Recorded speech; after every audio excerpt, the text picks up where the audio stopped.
हज़रते आयशा सिद्दीक़ा हमारी और आपकी माँ फरमाती हैं, सुबह के वक्त में या शाम के वक्त में हल्का सा अंधेरा था, कुछ सी रही थी काहे से, सुई से।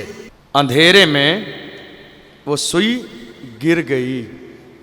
अब तलाश की, जब चारों तरफ तलाश की वो मिली नहीं अंधेरे की वजह से, और सुई बहुत बारीक होती है। इसी आलम में तलाश कर ही रही थी, अल्लाह के महबूब आ गए। सुना है आप हर आशिक के घर तशरीफ लाते हैं, मेरे घर में भी हो जाए चरागा या रसूल अल्लाह। अल्लाह के महबूब आ गए और अल्लाह के महबूब सल्लल्लाहु अलैहि वसल्लम आए हैं।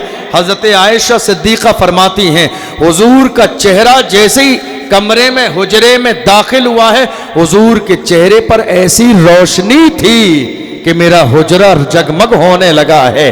जो काफी देर से सुई खो गई थी वो एक लम्हे में मुझे मिल गई।